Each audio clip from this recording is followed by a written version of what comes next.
আপনার হলফনামা থেকে একাধিক ভিডিও হলো, সামনে প্রকাশ্যে হলো, হলফনামায় কি লিখেছেন? এই 29 তারিখ নির্বাচন শেষ হবে, 30 তারিখ কলকাতা হাইকোর্ট, একই সঙ্গে মুম্বাই হাইকোর্ট, দুটো জায়গায় আমি 5-5-10 কোটি টাকার মানহানির মামলা করছি।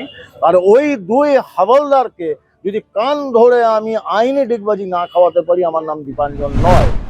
উত্তরপাড়া বিধানসভায় বিরোধী নেত্রীর স্থান আমি কিন্তু ক্যাপ্টেনের জন্য রাখবো। She is a very good street fighter. ও রাস্তায় থাকুক, ও প্রশাসন কি জানে, আর ড্রাইভিং করবে, জীবনে চালিয়েছে একটা প্রশাসনের বাস। দলের একজন কার্যকর্তার সাথে আপনার একটা দ্বৈরথ, যেখানে বলা হচ্ছে যে আপনি খারাপ ব্যবহার করেছেন। কোথাও গিয়ে কি এটা নেগেটিভ একটা ইম্প্যাক্ট ক্রিয়েট হচ্ছে আপনার সম্পর্কে? আমাকে কিন্তু আপনি যদি পয়সার লোভে অন্য কোনো কাজে, অন্য কোনো চাপে মাথা নোয়ান, আমি জানি কি করে কাজটা করা হয়। এটাকে যদি ধমকি বলো, আমি ধমকি দিই। স্কুলে এখন আর বইগুলো পড়ে না, শুধু চুল এরকম করে করলে কি আর বিপ্লব হয়? ওরা জানে বিপ্লব শেষ। আজকাল আর ফাঁকা ফ্ল্যাট পাওয়া যায় না যে লোককে নিয়ে লেনিন বোঝাবে। এখন এই সমস্ত জায়গায় নেমে এসেছে। যার নাম বলেছে তিনি নমস্য ব্যক্তি, ওই 3 বারে ঘায়েল হয়ে শেষে থামলো কসবা থেকে বোধহয়। নমস্কার, আপনারা দেখছেন দ্য ইন্ডিপেন্ডেন্ট বেঙ্গল। আমি শিবম। হাই ভোল্টেজ বিধানসভা নির্বাচনে উত্তরপাড়া বিধানসভা এখন রীতিমতো চর্চার বিষয়। বাম প্রার্থী মীনাক্ষী মুখার্জি রীতিমতো চালকের আসনে অনেকে বলছেন, কিন্তু দীপাঞ্জন চক্রবর্তী বাম প্রার্থীকে প্রতিনিয়ত যেভাবে আক্রমণ করে নিজের জায়গা করে নিয়েছেন, সেটাও কিন্তু আজকে চমকপ্রদ এক বিষয়। তৃণমূল কি তৃতীয় স্থানে যেতে চলেছে? প্রশ্ন অনেক। আমার সঙ্গে এই মুহূর্তে কথা বলতে উপস্থিত আছেন দীপাঞ্জন চক্রবর্তী। দাদা, প্রথমত তীব্র গরমে প্রচার চলছে বাড়ি বাড়ি, এবং যেভাবে আপনি বাড়িতে বাড়িতে পৌঁছাচ্ছেন, আজকের দিনে দাঁড়িয়ে আপনি কতটা কনফিডেন্ট? আমার শুরুটা দিয়ে শুরু করি। হ্যাঁ, অবশ্যই। প্রথমত কে বললেন যে বাম প্রার্থী তিনি চালকের আসনে? বামেরা নিজেরা দাবি করেছে এখানে। সে আমি তো জানতাম উনি একটা স্কুলের অ্যাসিস্ট্যান্ট ল্যাবরেটরিয়ান, উনি ড্রাইভার কবে থেকে হলেন চালকের আসনে? এটা বামেদের খেয়ালি পোলাও। যদি খেয়ালি পোলাও হয়, ওনাকে মন্ত্রী করে দেওয়া হোক। আমি এটা প্রতিশ্রুতি দিতে পারি, আমরা নিশ্চিতভাবে উত্তরপাড়ায় আমরা আসছি। মানুষের আশীর্বাদে আমি এখান থেকে যাব জনপ্রতিনিধি হয়ে। আমাদের ভারতীয় জনতা পার্টির সরকার হচ্ছে পশ্চিমবঙ্গে, এবং উত্তরপাড়া বিধানসভায় বিরোধী নেত্রীর স্থান আমি কিন্তু ক্যাপ্টেনের জন্য রাখবো। She is a very good street fighter. ও রাস্তায় থাকুক, ও প্রশাসন কি জানে, আর ড্রাইভিং করবে, জীবনে চালিয়েছে একটা প্রশাসনের বাস। এসব চালক বলে দেওয়া খুব সহজ। দ্বিতীয় যে তোমার প্রশ্নটা, আমি কতটুকু কনফিডেন্ট, মানুষ, আমি রাজনীতিবিদ নই, তুমি খুব ভালো করে জানো। মানুষকে নিয়ে খেলাও আমার অভ্যাস নেই। আবার মানুষের নিখাদ ভালোবাসা, সেটা আমি বুঝতে পারি, তার জন্য আমার চশমা দরকার হয় না। মানুষের ভালোবাসা, মানুষের রেসপন্স শুধু এখানে নয়, আমি সারা বাংলা জুড়ে যে ঝড় উঠেছে, আমরা নিশ্চিত যে 4 তারিখ আমরা একই সঙ্গে উত্তরপাড়ার বা শ্রীরামপুরে কাউন্টিং হবে। আমরা দোল, দিওয়ালি, দীপাবলি দুটো একই সঙ্গে একই রাতে হবে। দাদা, আগেরবার একটা ইন্টারভিউতে আপনি বলেছিলেন বিজেপি এলে মাছ খাওয়াতে কোনো অসুবিধা নেই। আপনি নিজে মৎস্যপ্রেমী, আপনি নিজে রান্না করেন, ইনফ্যাক্ট আপনার স্ত্রী আমাকে ইন্টারভিউতে বলেছিলেন। কিন্তু শতরূপ তারপরে পাল্টা একটা ইন্টারভিউতে দাবি করেছেন যে মুম্বাইয়ের মতো শহর, মহারাষ্ট্রের মতো একটি স্টেট যেখানে বিজেপি ক্ষমতায়, সেইখানে জুহু বিচের মতো জায়গায় ননভেজ বিক্রি অ্যালাউ নয়। কোথাও গিয়ে লড়াই দ্বন্দ্ব? না, আমি দেখো কারোর নাম টাম নিয়ে বলতে চাই না। যার নাম বলেছে তিনি নমস্য ব্যক্তি, ওই 3 বারে ঘায়েল হয়ে শেষে থামলো কসবা থেকে বোধহয়, হোয়াট এভার, আমি ব্যক্তির মধ্যে যাই না।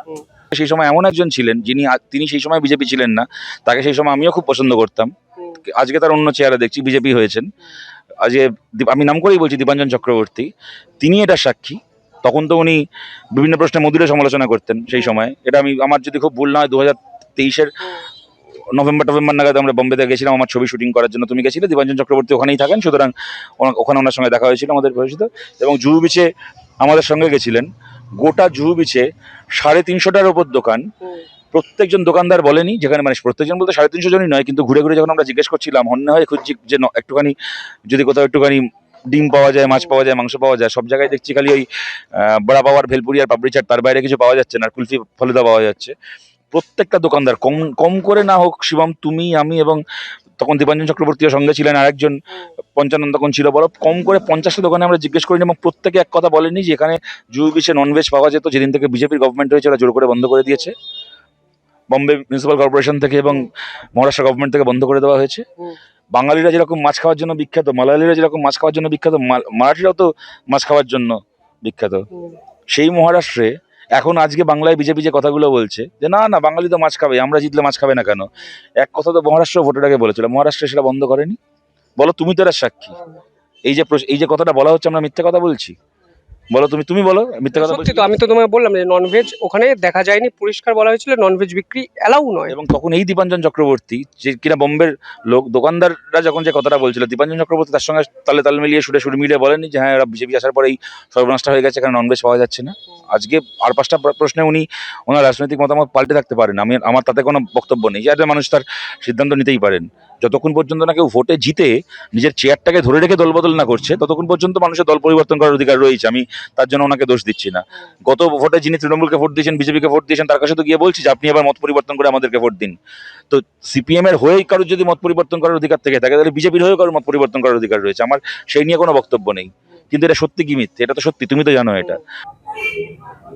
ভিডিও রয়েছে, আমার লোকরা তোমার পাঠিয়ে দেবে। গতকাল স্বরাষ্ট্রমন্ত্রী অমিত শাহজি এসেছিলেন, আমাদের একটি মণ্ডলের কর্মীরা মিলে রীতিমতো কাতলা মাছের কালিয়া খেয়ে তারা গেছে।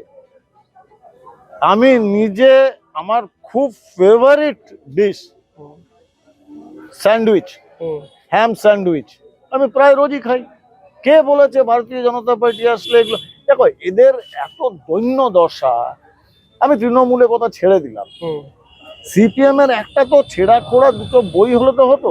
এইসব ছেলেপুলে এখন আর বইগুলো পড়ে না, শুধু চুল এইরকম করে করলে কি আর বিপ্লব হয়? ওরা জানে বিপ্লব শেষ। আজকাল আর ফাঁকা ফ্ল্যাট পাওয়া যায় না যে লোককে নিয়ে লেনিন বোঝাবে। এখন এই সমস্ত জায়গায় নেমে এসেছে, উন্নয়নের কথা নেই, মাছে চলে এসেছে। ডেভেলপমেন্টের কথা বলো না, হিন্দমোটর বন্ধ হয়েছে সেটার কথা বলো, রাজবাড়ি হসপিটালের ধ্বংস সেটার কথা বলো, রাস্তাঘাট এই অবস্থা, নাগরিক পরিষেবা সেটার কথা বলো। মাছ নিয়ে পড়ে আছে, ওটা তো তৃণমূল করতো। কি হয় জানো তো, তোমার সঙ্গ যদি খারাপ হয় তাহলে শেষ। এই জবে থেকে সিপিএম তৃণমূলের সঙ্গ ধরেছে না, ওই কালীঘাটের অভ্যাসগুলো আলিমুদ্দিনে এসে গেছে। তার জন্যই যার নাম বলে সেই সমস্ত কথা বলছে। সামাজিক মাধ্যমে আপনার একটি ভিডিও ভাইরাল, তা নিয়ে বিতর্ক বিস্তর হচ্ছে। আই হোপ আমাকে এই প্রশ্নটা করার জন্য আপনি অ্যালাউ করবেন যে আপনার দলের একজন কার্যকর্তার সাথে আপনার একটা দ্বৈরথ, যেখানে বলা হচ্ছে যে আপনি খারাপ ব্যবহার করেছেন। কোথাও গিয়ে কি এটা নেগেটিভ একটা ইম্প্যাক্ট ক্রিয়েট হচ্ছে আপনার সম্পর্কে? আমার কিছু আসে যায় না, I am very clear about it. আরে মিডিয়া ইনচার্জ, আপনাকে তো কোনোদিন দেখিনি কিছু করতে। আমি আপনার মিছিলে হাঁটি, কিন্তু আরে তুমি মিছিল, আরে আপনি মিডিয়া ইনচার্জ কি কাজ করেছেন এখন অব্দি মিডিয়া বলুন তো? সৌরভকে তো পুরো সৌরভকে ফোনে লাগাও তো, চালু আছে।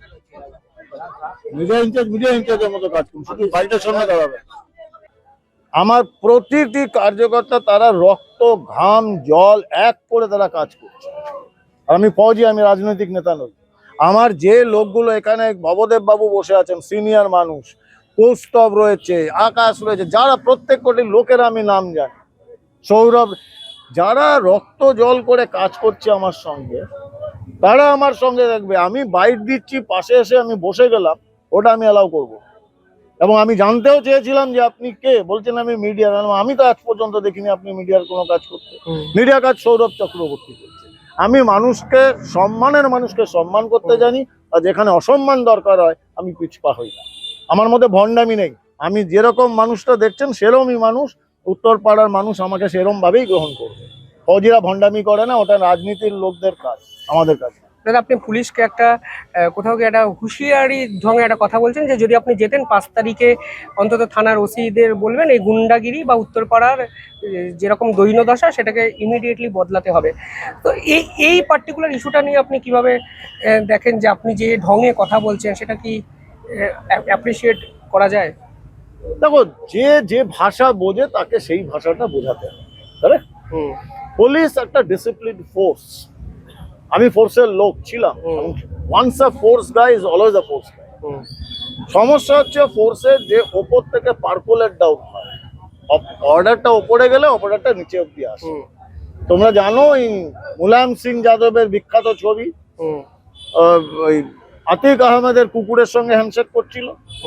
যে আতিক আহমেদ একজন এসপির একজন অফিসারের চামড়া ছাড়িয়ে ল্যাম্পপোস্টে লটকে দিয়ে এসএসপি কে ফোন করেছিল, কাপ্তান তেরা তোফা লটকা হুয়া লে যা। যে আতিক আহমেদ 114টা মার্ডারের আসামি, তার কুকুরের সঙ্গে মুলায়ম সিং হ্যান্ডশেক করছে মুখ্যমন্ত্রী। তো মেসেজটা যা যায় পুলিশের কাছে গেছে। আবার যোগীজি এসে বিধানসভায় দাঁড়িয়ে বলেছেন মিট্টি মে মিলা দুঙ্গা, ওই আতিক আহমেদকে, ওই মুক্তার আনসারিকে এবং মাটিতে মিশিয়ে দিয়েছেন। যারা যে ভাষা বোঝে। আমি কিন্তু এটাও বলেছি পুলিশকে আমি প্রথমে বসিয়ে আইসক্রিম খাওয়াবো, শুধু পুলিশকে নয়, তৃণমূলের গুন্ডাদের আইসক্রিম খাওয়াবো। পুলিশকে বলবো সংবিধানের শাসন মেনে চলুন।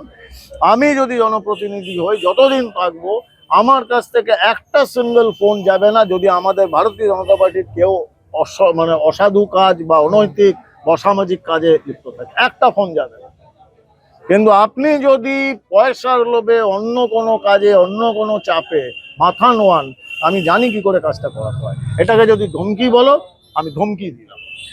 লোকসভার নির্বাচনের নিরিখে উত্তরপাড়া বিধানসভায় বিজেপি ৬২,০০০ ভোট পেয়েছে, বামেরা ৫২,০০০ এবং তৃণমূল ৭৩ না ৭৪,০০০ এরকম।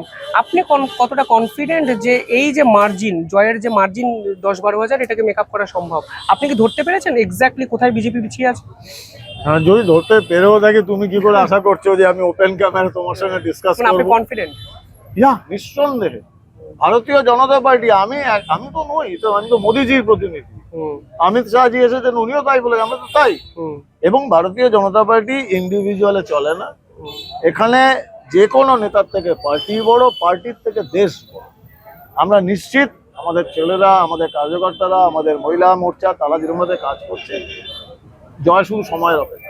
দাদা, আপনার ভাই শ্রমিক ভট্টাচার্য র্যালি করেছেন, স্বরাষ্ট্রমন্ত্রী এখানে সভা করেছেন, এটা কি বাড়তি একটা মোটিভেশন যোগাচ্ছে যে আপনাকে ফুল ফোর্সে সাপোর্ট করছে বিজেপি, অন্তত কেন্দ্রীয় নেতৃত্ব, রাজ্য নেতৃত্ব?